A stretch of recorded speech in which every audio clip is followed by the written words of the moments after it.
পুরা বিশ্বের মধ্যে মুসলমানরা নির্যাতিত নিষ্পেষিত। এমন কোন রাষ্ট্র নাই যেখানে মুসলমানরা কি নয়, নিগৃহীত নয়, নিষ্পেষিত নয়, কি মাজলুম নয়। এরকম কোন রাষ্ট্র আছে? বাংলাদেশের কথাই বলেন, বাংলাদেশে যারা সত্যিকারের ধার্মিক, সত্যিকারের যারা মুসলমান, যারা তাওহীদবাদী মুসলমান, তাদেরকে কি নানাভাবে বিভিন্ন সময় বিভিন্ন সরকার বিভিন্নভাবে কি জ্বালাতন নির্যাতন নিষ্পেষণ করে, আন্তর্জাতিকভাবে চাপ দেয় এবং প্রতিবেশী পার্শ্ব রাষ্ট্র যেগুলো আছে এগুলো চায় বাংলাদেশের মুসলমানদেরকে নিষ্পেষ করে দেওয়ার জন্য, একবারে ধূলিসাৎ করে দেওয়ার জন্য, ধ্বংস করে দেওয়ার জন্য। না, এরকম না ব্যাপারটা? বিভিন্নভাবে ঠিক আছে বাংলাদেশের মুসলমানদের উপর কি নির্যাতন আর নিষ্পেষণ আসতেছে। আগামী ভবিষ্যৎ বোঝা যায় খুবই ঘন কালো অন্ধকার ছেয়ে আসতেছে, এরকম একটা মুহূর্ত আসতেছে। কিন্তু এই মুহূর্তে আমাদেরও কিছু করণীয় আছে, আমাদেরও কি কিছু করণীয় আছে। অন্যায় দেখে, জুলুম দেখে যদি আপনি ভয় পান আর পিছপা হটে যান, তাহলে আপনাকে কুকুরে কামড়ানো ছেড়ে দিবে না, কুকুরে কামড়ানো ছেড়ে দিবে না। যার ভিতরে হিংসা বিদ্বেষ আর জালিম, যে সে কি যায় না, সে হত্যা করতে করতে, জুলুম করতে করতে সে ক্ষান্ত হয় না। তার একমাত্র পাওনা হচ্ছে তাকে ধ্বংস করে দেওয়া, তাকে দুনিয়া থেকে সরায় দেওয়া এবং তার এই বিষ দাঁত ভেঙে দেওয়া। এটাই হচ্ছে কি জালিমের একমাত্র বিচার। জালিম কোনোদিন নিজে নিজে ভালো হয়ে গেছে, ফেরাউন নিজে নিজে ভালো হয়েছে, নমরুদ নিজে নিজে ভালো হয়েছে, আবু জাহেল নিজে নিজে ভালো হয়েছে, উতবা সাহেবা যারা আছে কোনোদিন তারা নিজে নিজে ভালো হয়েছে? ভালো হয় নাই। ততক্ষণ পর্যন্ত ভালো হয় নাই যতক্ষণ পর্যন্ত না আল্লাহ রাব্বুল আলামিন তাদেরকে সদল বলে ধ্বংস করে দিছে। সুতরাং জালেমের প্রতি যদি আপনি কি করেন, আপনি যদি নমনীয়তা দেখান, তার প্রতি যদি আপনি কমলাচরণ করেন, যে জালিম কখনো আপনার এই কমলাচরণকে, আপনার এই সৎ ব্যবহারকে, আপনার এই সুন্দর আচরণকে কখনো অ্যাকসেপ্ট সে করবে না, বরং সে এটাকে আরো দুর্বলতা মনে করবে। সে মনে করবে আমার প্রতি নমনীয়তা মানে সে আমাকে ভয় পায়, এরকম মনে করবে। দুনিয়ার মানুষের নেচার এরকম, জালিমদেরও নেচার এরকম। ঠিক আছে, ব্যক্তিগতভাবে কাউকে যদি আপনি খুব সরলতা দেখান, তার প্রতি যদি বেশি কি শ্রদ্ধা, নমনীয়তা বেশি দেখাইতে যান, তখন অনেক ক্ষেত্রে আপনাকে সে মনে করে সে আমার প্রতি মনে দুর্বল আছে। ঠিক না? দুর্বলতা যেখানে দেখানোর সেখানে দেখাবেন, যেখানে বিনয় দেখানোর সেখানে দেখাবেন, কিন্তু অপাত্রে বিনয় দেখানো যাবে না, অপাত্রে ভয় পাওয়া যাবে না। কারণ মুমিন কি হইতে হবে? অদম্য সাহসী হইতে হবে, বীর হইতে হবে। আর বীররা কি হয় না? কাপুরুষ হয় না, ভীতু হয় না, সাহসী হয়। ঠিক না? এজন্য আল্লাহ রাব্বুল আলামিন বলতেছেন যে মুমিনদের উপর নিষ্পেষণের, নির্যাতনের যে স্টিম রুলার জালিমরা চালায়, সেজন্য প্রতিরোধ গড়ে তুলতে হবে। যুগে যুগে আদম আলাইহিস সালাম থেকে নিয়ে নবী রাসূলদের সব যুগেই নবীদেরকে কষ্ট দিচ্ছে জালেমরা, দিছে না? দেওয়ার মূল কারণ হচ্ছে কি, যে তাদের মন মতো হয় না এই কথাগুলো। তারা যে শয়তানি বা কায়েম করতে যায়, শয়তানি আধিপত্য বিস্তার করতে চায় পুরো দুনিয়াতে, সেই আধিপত্যের বিরুদ্ধে বলার কারণে তারা নবীদেরকে কষ্ট দিচ্ছে, রাসূলদেরকে কষ্ট দিচ্ছে, ওলামায়ে কেরামকে কষ্ট দিচ্ছে, পীর মাশায়েখদেরকে কষ্ট দিচ্ছে। এভাবে একটা দল সারা জীবন কিয়ামত অবধি কষ্ট দিতেই থাকবে, জুলুম করতেই থাকবে। কিন্তু তাদের এই জুলুমের বিষ দাঁত ভেঙে দেওয়ার জন্য আরেকটা পার্টি থাকতে হবে, আরেকটা দল থাকতে হবে, আরেকটা হিজবুল্লাহ থাকতে হবে, যারা তাদেরকে রুখে দিতে পারে, প্রতিরোধ গড়ে তুলতে পারে। সেজন্য আমাদেরকে, আমাদের উপর যে নির্যাতন এবং নিষ্পেষণের যে স্টিম রুলার কি মুসলমানদের উপর পুরা বিশ্বব্যাপী, তার প্রতিরোধ করার জন্য যে মুসলমান যে দেশে আছে, সেই মুসলমান সে দেশে থেকে থেকে এই জালেমদের বিরুদ্ধে কঠোর প্রতিরোধ গড়ে তুলতে হবে। সেজন্য আল্লাহ রাব্বুল আলামিন বলেন, ইন্নাল্লাহা ইউহিব্বুল্লাযীনা ইউকাতিলুনা ফী সাবিলিহি সাফফান কাআন্নাহুম বুনিয়ানুম মারসুস। যে আল্লাহ রাব্বুল আলামিন ওই সমস্ত মানুষদেরকে ভালোবাসেন, ওই সমস্ত মুমিনদেরকে ভালোবাসেন যারা কাতারবদ্ধ হয়ে এক সারিতে, একবারে এক প্ল্যাটফর্মে দাঁড়িয়ে আধিপত্যবাদের বিরুদ্ধে, জালেমের বিরুদ্ধে কি করে রুখে দাঁড়ায়। সেজন্য জালেমদের বিরুদ্ধে কি হওয়া যাবে না, নমনীয় হওয়া যাবে না। আপনারা জানেন যে স্বাধীনতার 54 বছর 55 বছর থেকে আমাদেরকে না পাকিস্তানিরা যে রকম নির্যাতন নিষ্পেষণ করছে, তার চেয়েও বর্তমান ভারত আমাদেরকে তার চেয়ে আরো বেশি করতেছে, না করতেছে না? স্বাধীনতা হয়েছিল কিসের জন্য? মানুষ যাতে নির্বিঘ্নে চলাফেরা করতে পারে, মানুষ যাতে কি নিজের স্বাস্থ্য সেবা নিতে পারে, মানুষ যাতে নির্বিঘ্নে ঘুমাইতে পারে, মানুষ যাতে দ্রব্যমূল্য তাদের হাতের নাগালের কাছে নিয়ে আসতে পারে। কিন্তু এগুলো মানুষ যাতে তাদের জান মাল ইজ্জতের কি নিরাপত্তা পায়, কিন্তু এখন কি একটাও আছে? না থাকার মূল কারণ আমাদের এই প্রতিবেশী রাষ্ট্র যে ভারত আছে, তারা সব সময় বাংলাদেশের মুসলমানদেরকে নিঃশেষ করে দেওয়ার জন্য, বাংলাদেশিদেরকে গোলাম বানানোর জন্য তারা তাদের এই 54 বছর আগের এবং পাকিস্তানকে ভাঙার মূল কারণ হচ্ছে এটা। মূল কারণ কি? পাকিস্তানকে যদি ভেঙে দেওয়া যায়, মুসলিম রাষ্ট্রকে যদি ভেঙে দেওয়া যায়, তাহলে তারা কি সবল হবে না দুর্বল হবে? দুর্বল হয়ে যাবে। তারা কি তাদের বলছে তাদের বিভিন্ন সময় ইন্দিরা গান্ধী বলছে যে আজকে আমি পাকিস্তানের একটা ডানা ভেঙে দিলাম যাতে তারা আর না উঠতে পারে শক্তিশালী। পাখি যদি একটা ডানা ভেঙে দেওয়া হয় সে কি আর উঠতে পারবে? শুধু ঝাপটাবে। সেজন্য তারা বলছে তারা স্বাধীনতার পক্ষে যতটুকু ছিল তাদের স্বার্থের জন্য ছিল, তাদের আধিপত্যবাদ কায়েম করার জন্য, তারা যাতে আমাদেরকে গোলাম বানিয়ে তারা যাতে তাদের সেবা নিতে পারে সেজন্য সবসময় আমাদের উপর তারা কি করছে? স্বার্থের কি করছে? সহযোগিতা করছে। নিজেদের কি আমাদের প্রকৃত বন্ধু তারা নয়, প্রকৃত বন্ধু তারা নয়। এবং কিয়ামতের আগের প্রেক্ষাপট এটাই যে ভারতের বিরুদ্ধে একটা লড়াই হবে, মরণপণ যুদ্ধ হবে। হযরত আবু হুরায়রা বলেন যে আল্লাহ রাসূল আমাকে বলছেন যে গাজওয়ে হিন্দ হবে, গাজওয়ে হিন্দের সময় মুসলমানদের সাথে ভারতের এই আধিপত্যবাদীদের বিরুদ্ধে মুসলমানদের তুমুল লড়াই হবে। সেদিন যদি আমার সাধ্য থাকে তাহলে আমার নিজের জামাক, আমার নিজের ভিটামাটি, আমার নিজের সবকিছু বিক্রি করে হইলেও এই গাজওয়াতুল হিন্দের মধ্যে আমরা অংশগ্রহণ করব। যে গাজওয়াতুল হিন্দের ব্যাপারে রাসূল বলেন যে এই গাজওয়াতুল হিন্দের মধ্যে অংশগ্রহণ করবে আল্লাহ রাব্বুল আলামিন তার সামনের পিছনের সমস্ত গুনাহ খাতা মাফ করে দিবেন। সুতরাং সেই আধিপত্যবাদের যে তুমুল লড়াই সেটা আস্তে আস্তে ঘনাইতেছে, আস্তে আস্তে কি হইতেছে? ঘনাইতেছে। শুধু এটা বাংলাদেশ ব্যাপী হবে সেটা নয়, বরং সেটা এই উপমহাদেশের মধ্যে যতগুলো মুসলিম রাষ্ট্র আছে সবগুলোর সাথে এই ভারতের হিন্দুত্ববাদী রাষ্ট্রের সাথে কি হবে? তুমুল লড়াই হবে। আল্লাহ রাসূল সাল্লাল্লাহু আলাইহি ওয়াসাল্লাম বলেন এরা জালেম, এই জালেমদের বিরুদ্ধে রুখে দাঁড়াইতে হবে কিয়ামত পর্যন্ত। একদল কিয়ামত পর্যন্ত জিহাদের স্পৃহায় জাগ্রত থাকতে হবে। আল্লাহ রাসূল বলেন ওয়াল জিহাদু মাজিন منذ بعثني الله تعالى أن يقاتل آخر هذه الأمة الدجال لا يبطله جور جائر ولا عدل عادل। আমার উম্মতের একটা দল থাকবে যারা সদা সর্বদা জিহাদের জন্য, আল্লাহর কালিমাকে উড্ডীন করার জন্য, আল্লাহর কালিমাকে পতাকাকে সমুন্নত করার জন্য যুদ্ধ এবং জিহাদ করবে। তাদের ব্যাপারে আল্লাহ রাসূল সাল্লাল্লাহু আলাইহি ওয়াসাল্লাম সন্তুষ্টি প্রকাশ করছেন। আল্লাহ রাসূল সাল্লাল্লাহু আলাইহি ওয়াসাল্লাম যারা জিহাদ করবে তাদের ব্যাপারে সুসংবাদ দিবেন, আর যারা জিহাদ ছেড়ে দিবে তাদের জন্য দুঃসংবাদ দিবেন। যে হাদিস পড়লাম আল্লাহ রাসূল বলেন ইদা তারাকতুমুল জিহাদ ফাসাল্লাতুল্লাহু আলাইকুমুজ জিল্লা।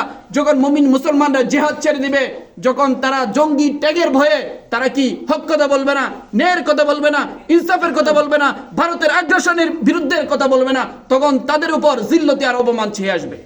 সেজন্য মুসলমানদের উপর পুরা বিশ্বের যে নির্যাতন নিষ্পেষণের মূল কারণ যে মুসলমানরা ভয় পায়, যে আমরা যদি মুসলমানদের নেতারা ভয় পায় যে আমরা যদি কথা বলি তাহলে আমাদের গদি থাকবে না, আমাদের ক্ষমতা থাকবে না, ঠিক না? নাহলে এই মুসলমানদের উপর এই ভারত আধিপত্যবাদ যে কায়েম করছে এত নির্যাতন আর নিষ্পেষণ পাকিস্তানও করে নাই। আর পাকিস্তানকে ভেঙে দেওয়ার মূল ষড়যন্ত্রের হুতা কারিগর হচ্ছে এই ভারত। সুতরাং আপনারা তো ইতিহাস পড়ছেন, সত্যিকারের ইতিহাসটা কি পড়তে চান না, শুনতে চান না, শুধু দলের নেশায়, দলের স্বার্থের জন্য শুধু একমুখী আপনারা কি করেন?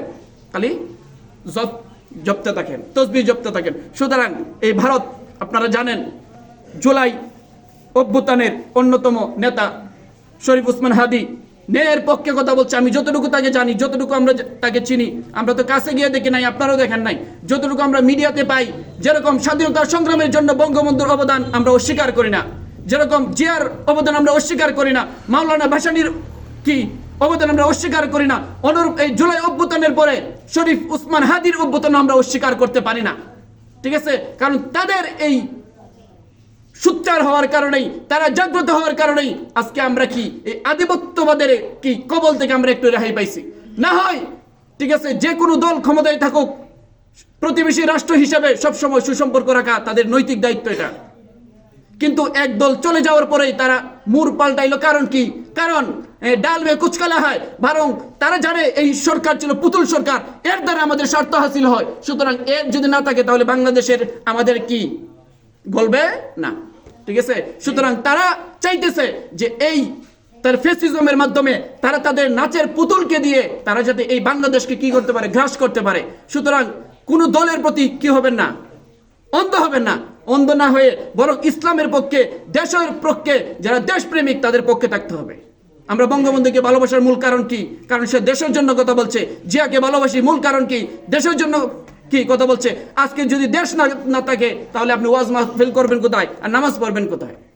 তারা যুগে যুগে কি জালেম বাবরি মসজিদকে তারা ধ্বংস করছে ভারতের বুকে। ভারতের বুকে তারা বিভিন্ন মসজিদগুলোকে তারা বিভিন্ন অপতৎপরতা চালিয়ে বিভিন্ন কুৎসা রটনা করে বলতেছে এখানে বিভিন্ন সময় এখানে মন্দির ছিল, এখানে পুরোহিতের বাড়ি ছিল, এরকম কথা বলে বলে তাদের কি দেশের মধ্যে মুসলমানরা নিগৃহীত। এটা শুধু দেশের বিভেদ নয়, বরং এটা মুসলমানদেরকে এই পুরা বিশ্বব্যাপী নির্মূল করার একটা মিশনে তারা নামছে। যে দেশেই যারা কি একটু ক্ষমতাবান আছে তারাই চায় ওই মুসলমানদেরকে সেখানে ধ্বংস করে দেওয়ার জন্য। আজকে মুসলমানদের উত্থান যদি হয় তাহলে তাদের কি মাথা ব্যথার কারণ, ঠিক আছে? তারা আর যেভাবে চায় সেভাবে পুতুল নাচাইতে পারবে না। সেজন্য তারা কি আজকে মুসলমানদের বিরুদ্ধে, বাংলাদেশের বিরুদ্ধে দেখবেন এই 24-এর গণ অভ্যুত্থানের পর থেকে কি সম্পর্কের মধ্যে টানাপোড়েন শুরু হয়েছে না? কারণ কি? এখনো তো সরকার আছে, তখনও তো ছিল। এত টানাপোড়েনের কারণ একটাই, যে তাদের যে আগের কি মজা ছিল এই মজা নাই। যে মজা তারা খাইতে পারতো, ঠিক আছে, কাঁঠাল ভেঙে খাইতে পারতো, এটা আর পারতেছে না। সুতরাং যারা দেশপ্রেমিক আছে তাদের পক্ষে আমাদের কি থাকতে হবে, সবসময় পক্ষে থাকতে হবে, তাদের জন্য দোয়া করতে হবে এবং কি ভীত হওয়া যাবে না। আমরা জন্ম নিচে মরতে হবে, ঠিক না? না মরবো না আমরা? আল্লাহ রাব্বুল আলামিন বলেন, ইয়া আইয়ুহাল্লাযীনা আমানু ইসতাঈনু বিস-সাবরি ওয়াস-সালাহ ইন্নাল্লাহা মা'আস সাবিরিন ওয়া লা তাকুলু লিমান ইউকতালু ফী সাবিলিল্লাহি আমওয়াত বাল আহইয়াউন ওয়ালাকিন লা তাশউরুন। যে তোমরা যদি বিপদ চলে আসে সবর করো, ধৈর্য ধরো, ভেঙে পড়ো না। বীর কখনো শীর্ণ হয় না, চলে অভিযান, লড়ে অবিরাম, শেষ বিন্দুর বিনিময়ে রেখে যায় ফরমান। শরীফ উসমান হাদি এরকম একটা নাম, ঠিক না? শরীফ উসমান হাদির জন্য আমাদের শ্রদ্ধা আছে, ভালোবাসা আছে। তারা চাইছে শরীফ উসমান হাদিকে মিটে দেওয়ার জন্য, কিন্তু লক্ষ শরীফ উসমান হাদি জন্ম নিয়ে গেছে আবার। সুতরাং তারা যদি মনে করে একজন শরীফ উসমান হাদিকে ধ্বংস করে দিয়ে, নিঃশেষ করে দিয়ে, মেরে তারা যদি মনে করে তাদের আধিপত্যবাদ বিস্তার করবে, এটা কখনো সফল হতে দেওয়া যাবে না। এক কবি বলেন, খবরাত হয় অনেক তারার, কখনো বা মন অন্ধকার, কখনো বৃষ্টি প্রদূষে উষায়, নুয়ে পড়ে গাছ অনেকবার, তবু প্রত্যহ একটি সত্য, আমরা জেগেছি দীপ্তপান, ক্ষয়ক্ষতি বলে প্রতিনিয়তই জ্বেলেছি মশাল অনির্বাণ, অসত্য আর অন্যায় মুছে প্রতিষ্ঠা চাই বিশ্বাসের, নদীর প্রবাহের মতো স্নিগ্ধ আশার আনন্দে। আমাদের জীবনে ঝড় আসবে, ঝাপটা আসবে, বিপদ আসবে, মুসিবত আসবে, কিন্তু আমরা ভেঙে পড়বো না ইনশাল্লাহ। আমরা অসম সাহস নিয়ে ইনশাল্লাহ, আমাদের যেহেতু আল্লাহ রাব্বুল আলামিন আমাদের হায়াতের মালিক, আমরা বিশ্বাস করি আমাদের মৌতের মালিকও কে? আল্লাহ রাব্বুল আলামিন। আমরা চাইলেও, আমরা তাদেরকে কি চাটলেও, আমরা তাদের গোলামি করলেও বাঁচতে পারবো না, পারবো? সুতরাং সিংহের মতো বাঁচতে হবে যতদিন বাঁচি, আর যখন মরে যাব তখন সিংহের মতোই মরে যাবো ইনশাল্লাহ। সুতরাং আপনাদের কাছে উদারতা আহ্বান থাকবে, উলামায়ে কেরামের কথা যদি আপনারা বিশ্বাস না করতে পারেন, উলামায়ে কথা যদি না মানতে পারেন, তাই কার কথা মানতে পারবেন আপনারা? ওলামায়ে কেরাম কার স্বার্থে কথা বলে? দিনের স্বার্থে কথা বলে। ওলামায়ে কেরাম ইনসাফের জন্য কথা বলে। ওলামায়ে কেরাম দেশের জন্য কথা বলে। ওলামায়ে কেরাম যদি দেশপ্রেমিক না হয়, ওলামায়ে কেরাম যদি ঈমান রক্ষার কি প্রহরী না হয়, আর কারা আছে এই দুনিয়াতে? আর কেউ নাই। সুতরাং সবার কাছে উদারতা আহ্বান থাকবে, আপনারা কোনো ক্রমেই এই ভারতের আগ্রাসীর বিরুদ্ধে কখনো আপনারা মাথা নোয়াবেন না। দল মত নির্বিশেষে সবাই ঐক্যবদ্ধ থাকতে হবে। আল্লাহ রাব্বুল আলামিন মুমিনরা সব সময় ঐক্যবদ্ধ থাকবে, আর যারা ঐক্যবদ্ধ থাকে তাদেরকে আল্লাহ রাব্বুল আলামিন বিজয় দিবেন, এটা আল্লাহ রাব্বুল আলামিনের প্রতিশ্রুতি। এবং গাজওয়ে হিন্দের শেষ পরিণতি এটাই হবে, মুসলমানদেরকে তারা মারতে মারতে, ঠিক আছে, খুব করুণ পরিণতি হবে। একদল মুসলমান জিহাদের ময়দানে জিহাদ করতে করতে তারা তাদের জীবনকে বিলিয়ে দিবে, আরেকদল মুসলমান ভয়ে ভীত হয়ে এবং টাকার লোভে, অর্থের লোভে, তাদের জীবনের মায়ায় কি পালাবে যুদ্ধের ময়দান থেকে, অর্থাৎ ভারতের চাটুকারি করবে, এই আগ্রাসনী হিন্দুত্ববাদীদের কি করবে? চাটুকারি করবে।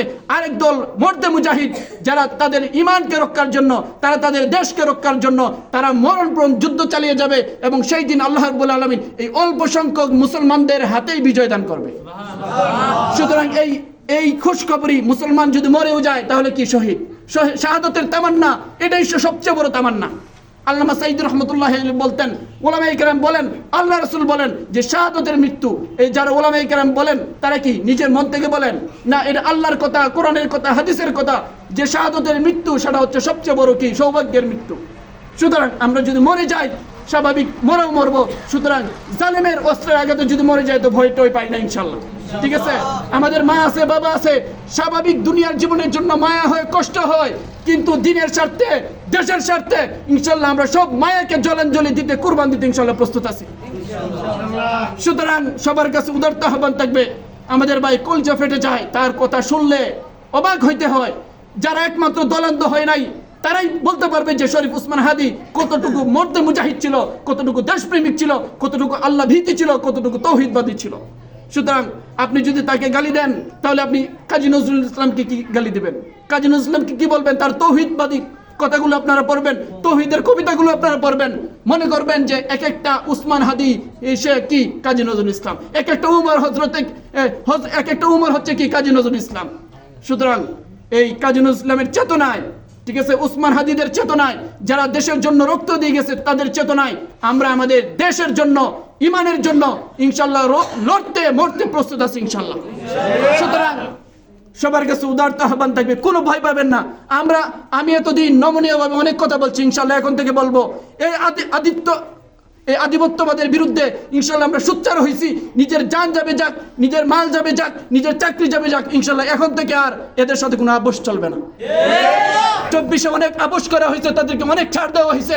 ইনশাল্লাহ এখন থেকে বলতেছি, ভারতের যারা চাটুকারি করবে, ভারতের যারা গোলামি করবে, এই গোলামদেরকে আমরা ছাড়বো না ইনশাল্লাহ। সুতরাং সবার কাছে উদারতা আহ্বান থাকবে, আজকের যে মাহফিল, এই মাহফিল ওলামায়ে কেরাম যে কথা বলবেন আপনারা চুপ করে শুনবেন, আর এখানে কোনো চুচারা বলার কোনো অবকাশ নাই। উলামায়ে কেরামের কথাই চূড়ান্ত কথা, উলামায়ে কেরামের কথাই দিনের কথা, উলামায়ে কেরামের কথাই দেশের কথা। সুতরাং আপনাদের কাছে উদারতা আহ্বান থাকবে, আপনারা মাহফিলকে সুন্দর করবেন এবং আমার ভাই শরীফ উসমান হাদির জন্য দোয়া করবেন।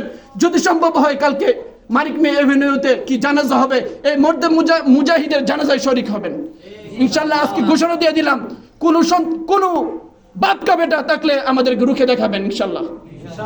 সুতরাং কলিজা ছিঁড়ে যাচ্ছে ভাইয়ের জন্য, কিন্তু এক বিন্দু আমাদের ভয় নাই, মৃত্যুর ভয় নাই ইনশাল্লাহ। মৃত্যুর ভয় একমাত্র আল্লাহ রাব্বুল আলামিনের সন্তুষ্টি নিয়ে যদি মরতে পারি, এটাই হচ্ছে আসল সন্তুষ্টি। সুতরাং কোন ভারতের গোলাম, কোন কি আধিপত্যবাদের গোলাম যদি থাকেন এবং আধিপত্যবাদের যদি কি করেন পা চাটেন, ইনশাল্লাহ আমরা তাদেরকে যেভাবে হোক রুখে দিব ইনশাল্লাহ। আল্লাহ রাব্বুল আলামিন আমাদের সবাইকে বুঝার এবং দিন মোতাবেক এবং দেশকে সমুন্নত রাখার জন্য সবাইকে ঐক্যবদ্ধ হয়ে কাজ করার মতো তৌফিক দান করুন। ওয়া আখিরু দাওয়ানা আলহামদুলিল্লাহি রাব্বিল আলামিন।